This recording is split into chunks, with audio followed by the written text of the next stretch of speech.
Good morning class. जो है आज मैं आप लोग के सामने जो है आज 12th क्लास का एक नया चैप्टर लेकर आया हूँ, जिसमें मैं आज 12th क्लास की मैथ्स का चैप्टर पढ़ाऊँगा मैट्रिक्स।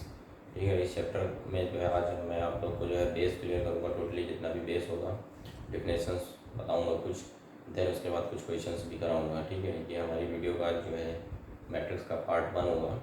इसमें हम लोग कई सारे पार्ट्स के थ्रू पूरा चैप्टर कंप्लीट करेंगे। ठीक है, और जो हमारे साथ नए बच्चे जुड़े हैं तो वो हमारे जो भी मतलब नए बच्चे हमारे वीडियो को देख रहे हैं तो वो सारे बच्चे जो है चैनल को सब्सक्राइब कर लें, लाइक कर लें और बेल आइकन को ज़रूर से ज़रूर दबा दें, ताकि हम लोग कोई नई वीडियो डालें तो आप तक पहुंचती रहें। ठीक है, आइए हम लोग देखते हैं अपना टॉपिक।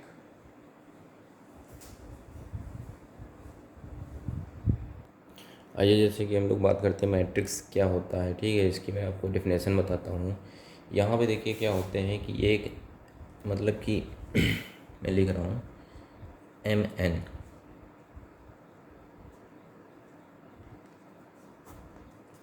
संख्याओं के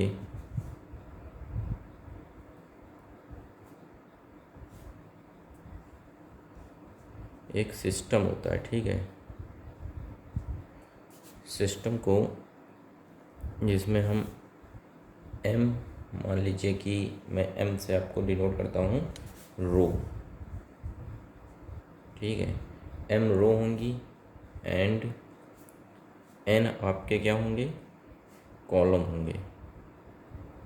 ठीक है, में आयताकार सारणी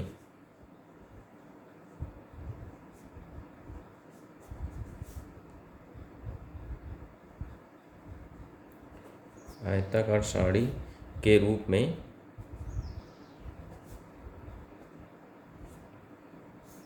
अरेंज करने में, आयताकार रूप सारणी के रूप में अरेंज करने को M×N क्रम, ठीक है, को हम लोग क्या बोलते हैं, क्रम को मैट्रिक्स बोलते हैं, मैट्रिक्स कहते हैं। तो ये आपकी मैट्रिक्स की डिफिनेशन हो गई। अब कैसी आयताकार सारणी होती है मैं इसके बारे में बता रहा हूँ, आपको टोटली क्लियर हो जाएगा और वहाँ से आपको रो एंड कॉलम का भी पता चल जाएगा। देखिए जैसे कि हमने यहाँ पे सारणी बनाई है A1 A2, ये हमारे एलिमेंट्स हैं और ये जो हमने साइन ऐसे लगाया हुआ है ये हमारा मैट्रिक्स का साइन है। ठीक है, अब इसमें एलिमेंट है, देखिए कुछ लाइनें इस तरीके से हैं और कुछ लाइनें इस तरीके से हैं। ठीक है, जो हमारी लाइनें इस तरीके से होंगी, ये वाली लाइनें, इनको हम लोग बोलते हैं रो। क्या बोलेंगे, जैसे ये लाइन और ये लाइनें जितनी भी होंगी ये सारी हमारी क्या हैं, इस तरीके से रो हैं। मतलब इसमें कितनी रो अभी दिख रही हैं, डैश डैश कर दिया तो मतलब कि इसमें ज़्यादा है, M टाइम है। ठीक है, लेकिन मैं ऐसे बता रहा हूँ 1 2 3 जैसे हो गए। ठीक है, और ये हमारे जो ऐसे ऐसे हैं ये हमारे कॉलम कहलाएंगे, ये जो होते हैं। ठीक है, इस तरीके से जितनी भी लाइनें होंगी ये हमारी कॉलम कहलाएंगी। ठीक है, और रो को हम यहाँ पहले दिखाते हैं M, तो जितनी भी रो होंगी वो पहले लिखी जाएंगी। जैसे कि मैं एक एग्जांपल आप लोग को दिखा रहा हूँ, इसमें आप पहचान के देखना होगा आप लोग को कि रो कितनी है और कॉलम कितनी है। ठीक है, जैसे कि ये है 2 3 3 -2 1 और 7। अब मान लीजिए जैसे ये है, अब इसमें आपको किसी ने पूछ लिया कि इसमें बताइए कितनी रो हैं कितनी कॉलम है, तो इस तरीके से जितनी लाइनें होंगी वो आपकी होंगी रो। तो इस तरीके से कितनी लाइनें हैं, 2 लाइनें हैं। ठीक है, ये देखिए 1 लाइन और 2 लाइन, तो रो है कितनी, 2, तो 2 रो हो गए, रो पहले लिखने इन 2। अब इस तरीके से कितनी लाइनें हैं, 1 2 3, ये आपके हो गए कॉलम, 2 × 3। मतलब किसी ने पूछा ये किस टाइप की मैट्रिक्स है, तो 2 × 3 है। ठीक है, यहाँ से आपको समझ में आ गया होगा। अब जैसे कि अब हम लोग पढ़ेंगे आगे आव्यूह के प्रकार पढ़ेंगे, मतलब टाइप्स ऑफ मैट्रिक्स। ठीक है, मैट्रिक्स कितनी प्रकार की होती हैं, तो यहाँ पे कई सारे टाइप होते हैं, मैं आपको एक एक करके टाइप थोड़ा सा फास्ट बताऊँगा, आप लोग समझते रहिएगा। ठीक है, देखिए पहला टाइप हमारा है टाइप्स ऑफ मैट्रिक्स में क्षैतिज आव्यूह, इसको हम लोग बोलते हैं हॉरिजॉन्टल मैट्रिक्स। तो हॉरिजॉन्टल मैट्रिक्स वो मैट्रिक्स होती है जिनमें जो है रो आपकी कम हो, ठीक है, और कॉलम की संख्या ज़्यादा हो। जैसे कि आपका ये एग्जांपल था, तो ये सेम, जैसे इसमें देखिए 2 रो हैं और कॉलम कितने थे, 3 थे, तो मतलब रो आपकी कम है, कॉलम आपके ज़्यादा है, तो ऐसी मैट्रिक्स आपकी कौन सी मैट्रिक्स कहलाएगी? क्षैतिज आव्यूह कहलाएगी। ठीक है, यह हॉरिजॉन्टल मैट्रिक्स कहलाएगी। तो आप इसकी डिफिनेशन यही लिख लीजिएगा अपनी फेयर कॉपी में कि वह जिन अवयवों में रो की संख्या कम हो और कॉलम्स की संख्या ज़्यादा हो, ऐसी मैट्रिक्स को हम लोग क्या बोलते हैं? क्षैतिज आव्यूह बोलते हैं। और एग्जाम्पल की जगह पे आप इसको लिख दीजिएगा। ठीक है, अब मैं दूसरा आप लोग को बता रहा हूँ दूसरा टाइप क्या होता है।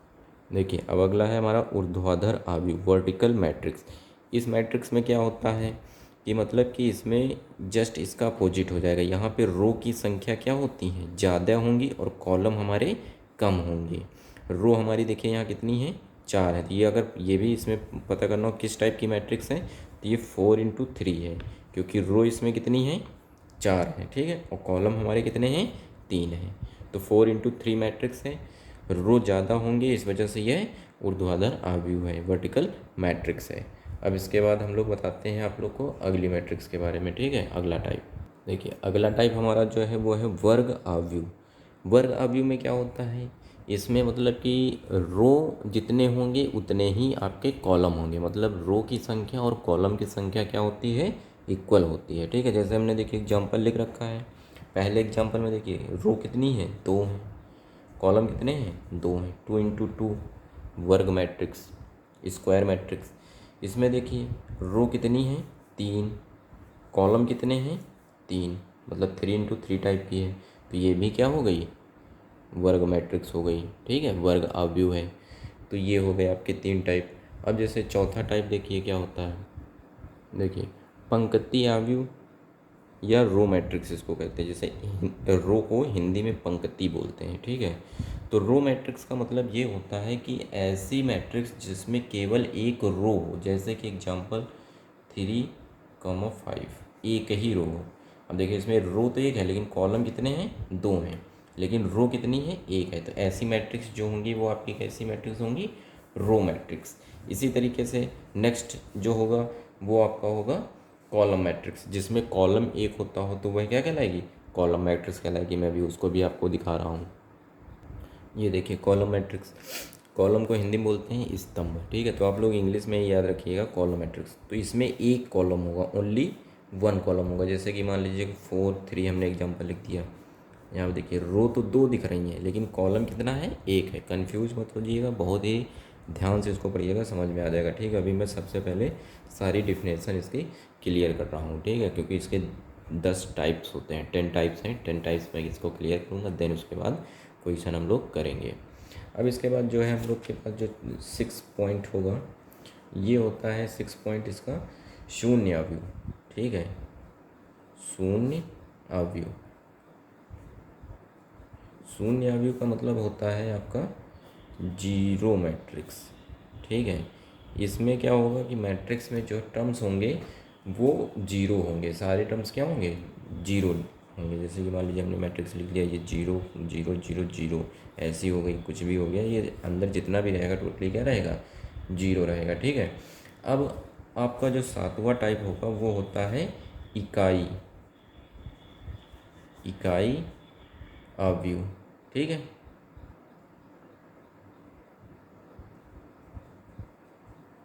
या फिर इसको बोलते हैं यूनिट मैट्रिक्स। यूनिट मैट्रिक्स में क्या होता है, मैं इसका एग्जांपल दिखा रहा हूँ। इसमें मतलब कि इस टाइप का होगा, सारे टर्म यहाँ पे जीरो होते हैं। ठीक है, अंदर ये देखिए जितने भी मतलब इकाई मैट्रिक्स आप लोग जब देखेंगे तो वहाँ पे ये डायगोनल में मतलब ये विकर्ण है। देखिए विकर्ण दिख रहा है, विकर्ण में आपके एक नंबर होंगे, ज़रूरी नहीं है कि 1 1 ही हो, कुछ भी हो सकते हैं। और जितने भी टर्म्स आपके बाकी होंगे वो सारे क्या होंगे? जीरो होंगे। तो इस तरीके की जो मैट्रिक्स होगी इसको हम लोग बोलते हैं इकाई मैट्रिक्स, यूनिट मैट्रिक्स। और इसको जो रिप्रेजेंट किया जाता है आई से रिप्रेजेंट किया जाता है। ठीक है, अगर आई लिखा है तो इसका मतलब ये चीज़ लिखी होगी। ठीक है, अब यहाँ पे I3 दे देंगे मतलब कि 3×3 की है, I2 दे देंगे तो 2×2 की मैट्रिक्स होगी, छोटी होगी। ठीक है, तो इस तरीके से हम लोग ये पहचान सकते हैं। ठीक है, अब इसके बाद एक आपकी डायगोनल मैट्रिक्स होती है। कौन सी? डायगोनल मतलब विकर्ण आव्यूह। विकर्ण आव्यूह जो होता है सेम यही होता है। ठीक है, इसमें भी विकर्ण में ये होंगे संख्याएं होंगी, बाकी जीरो होंगे। इनकी जगह पे आपका 1 1 भी हो सकता है और नंबर भी आ सकते हैं, ठीक है।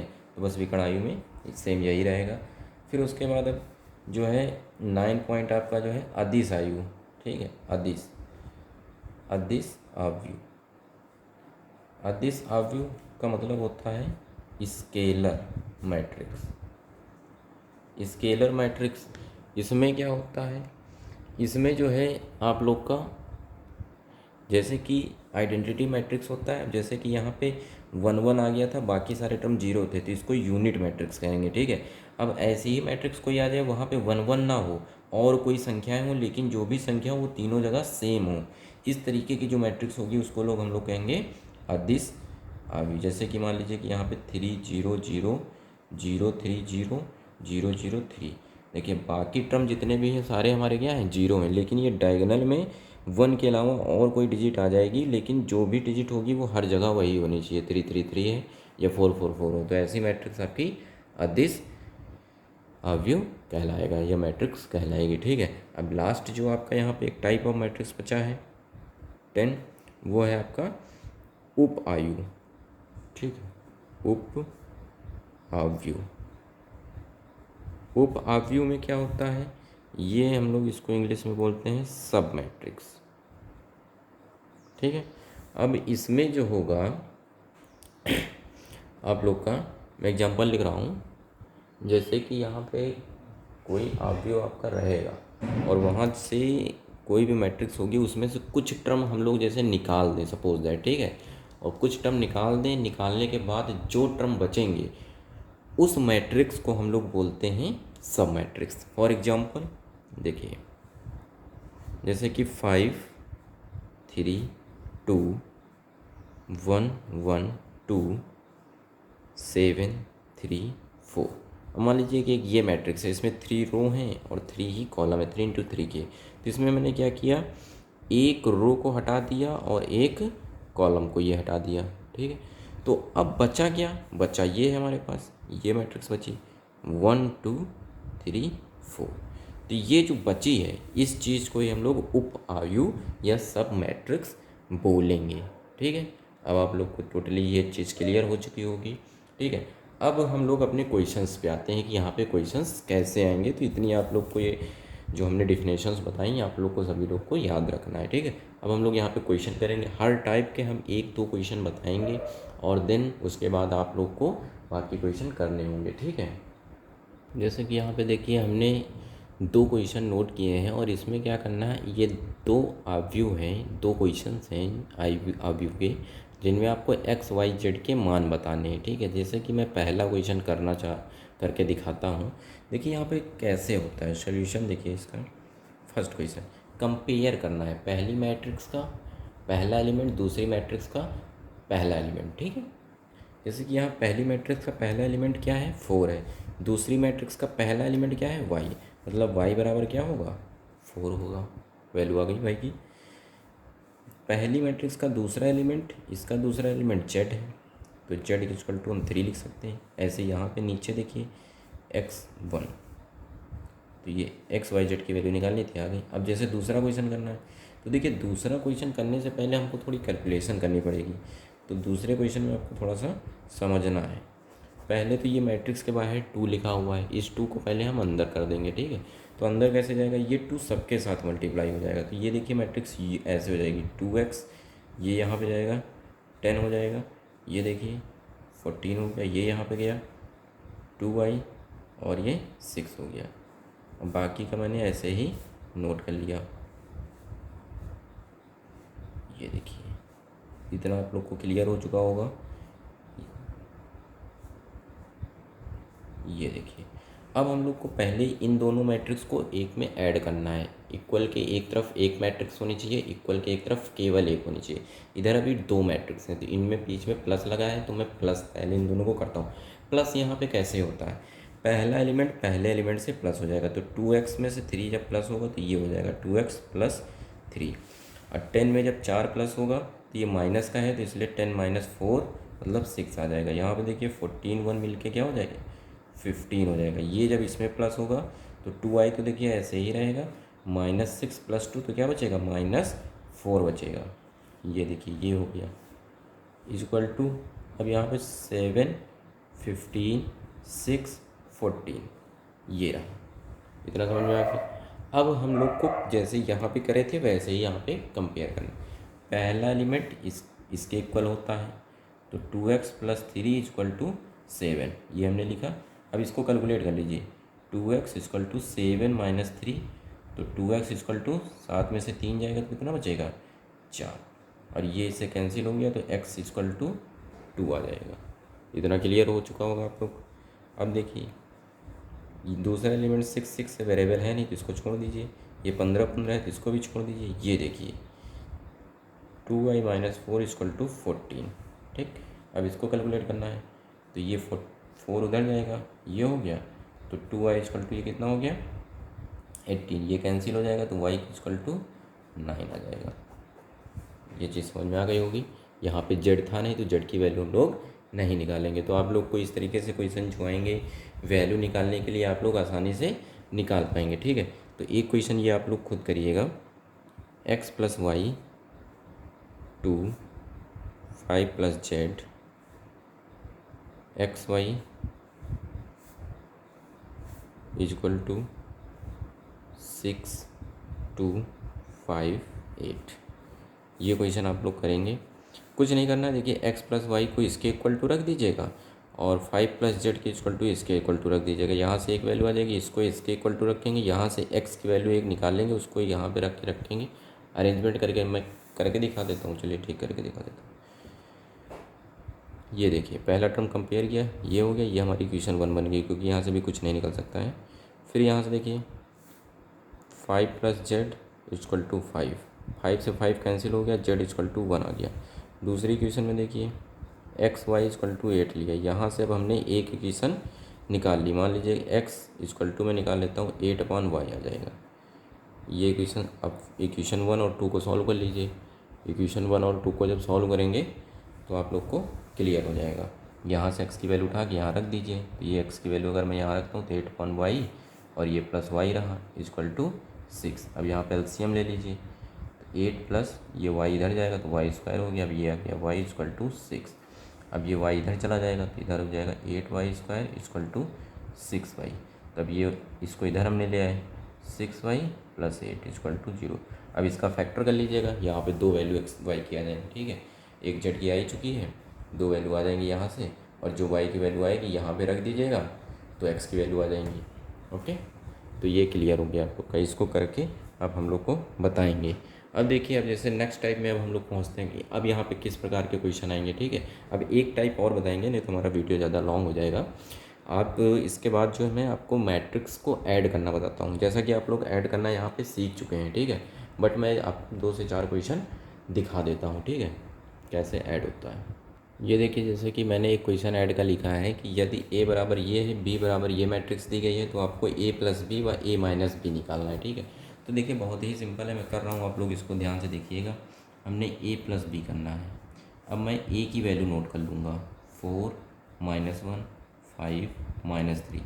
ठीक है, प्लस लगाएं, प्लस लगा दिया। b की वैल्यू नोट कर लीजिए, 7 4 8 -5। ऐड करना है तो ऐड वैसे ही होता है, पहला टर्म पहले टर्म से ऐड होगा, तो ये 4 और 7 कितने हो जाएंगे 11। ये इससे प्लस होगा, लेकिन माइनस लगा हुआ है तो इसलिए माइनस हो जाएगा, तो 3 बचेगा। ये और इसमें ऐड होगा तो कितना आ जाएगा 13 आ जाएगा। ये माइनस माइनस प्लस हो जाएगा तो -8 हो गया, ये आपका प्लस हो गया।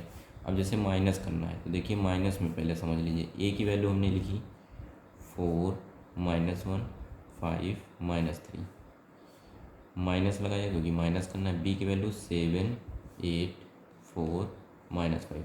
अब सबसे पहले यहाँ पे एक वर्किंग ये होगी, क्योंकि माइनस लगा है तो देखिए क्या होगा, माइनस करना है तो इस माइनस को हम लोग लिख देंगे प्लस, और ये माइनस चला जाएगा अंदर, तो यहाँ पे सारे निशान हो जाएंगे अपोजिट, -7 -4 -8 +5। बात समझ में आ गई, इस माइनस को हमने अंदर एंट्री कर दी है। अब इसके बाद जैसे ही हमारा क्वेश्चन ऐड किया जाता है वैसे ही ऐड कर लेंगे। देखिए ये प्लस माइनस माइनस मतलब माइनस कर देना है, तो माइनस का 3 माइनस माइनस प्लस माइनस का 5। ठीक है, माइनस का 5। अब यहाँ पे देखिए माइनस का 3, पहला पहला एलिमेंट होता है, दूसरा दूसरा, तो प्लस का 2। तो ये आपका इसका सोल्यूशन हो गया, a plus B a minus B हो गया। ठीक है, अब जैसे कि एक क्वेश्चन और मैं आप लोग को बता देता हूँ, प्लस या माइनस का एक बता देता हूँ। ठीक है, ताकि आपके सारे डाउट्स प्लस माइनस के क्लियर हो जाएंगे, और फिर उसके बाद मैं आपको कुछ होमवर्क दे देता हूँ। देखिए ये क्वेश्चन मैंने नोट किया, यहाँ पे a की वैल्यू दी गई, b की वैल्यू दी गई, फिर यहाँ पे जैसे कह रहे हैं कि 3a माइनस 2b की वैल्यू बताइए, मान बताइए। तो मतलब कि इसका मतलब, इनका कहने का मतलब है कि जो a की वैल्यू दी गई पहले आप 3 का मल्टीप्लाई करेंगे, और b की वैल्यू में पहले आप 2 का मल्टीप्लाई करेंगे, देन आप क्या कर देंगे, माइनस कर देंगे। ठीक है, सभी लोग को बात समझ में आ गई होगी, लेकिन मैं आपको करके दिखाई दे रहा हूँ इक्वेशन। देखिए 3a माइनस 2b, तो यहाँ पे 3 लिखिए पहले, अब a की वैल्यू लिख दीजिए। a की वैल्यू क्या है, 1 2 3 0 5 7 6 8 9। ठीक है, अब देखिए यहाँ पे अब हम लोग क्या लिखेंगे, माइनस लगाए, माइनस लगा दिया 2, b की वैल्यू लिख दीजिए, b की वैल्यू 2 0 3 3 0 5 5 7 0।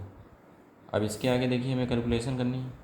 अब ये अंदर चला गया 3, ये चला गया 3 2 जा 6, 3 3 जा 9, ये मल्टीप्लाई होगा, सारे टर्म में इंटू होता है। ये 15 हो गया, ये 21 हो गया, ये देखिए। अब यहाँ पे हम लोग -2 का अंदर इंटू करेंगे तो यहाँ प्लस हो जाएगा, -2 अंदर चला जाएगा, -4, ये 0 ही रहेगा, -6 -6 0 -10 -10 -14 0। इतना आप लोग को समझ में आ गया। अब जैसे अभी तक हम जो क्वेश्चन सॉल्व किए उसी तरीके से इसको भी सॉल्व कर लेंगे। ठीक है, तो यहाँ से आप जैसे कि 3 - 4 करेंगे तो क्या आएगा, -1 आएगा, 6 आ जाएगा, 3 आ जाएगा, -6 15 11 8 10 27। सबको समझ में आ रहा होगा ना कि मतलब ये इससे जुड़ा है, ये वाला टर्म दूसरे वाले से, इधर का तीसरा है तीसरे वाले से, क्या ऐसे ही सारे टर्म सेम सेम पोजीशन की जगह पे आप देख के वहाँ से प्लस माइनस आप कर लेंगे। तो ये आपका टॉपिक यहाँ पे आज मैंने ऐड और इसका बता दिया है, वैल्यूज़ निकालने का एक्स वाई का। ठीक है, अब इसमें मैं कुछ क्वेश्चन देखता हूँ, बता देता हूँ। ये देखिए जैसे कि मैंने यहाँ पे क्वेश्चन ये नोट किया है, a की वैल्यू दी गई है, b की वैल्यू दी गई है, इसमें 3a माइनस 2b की वैल्यू निकालनी है। यहाँ पे देखिए a b c दिया गया है, तो तीनों को जोड़ना है।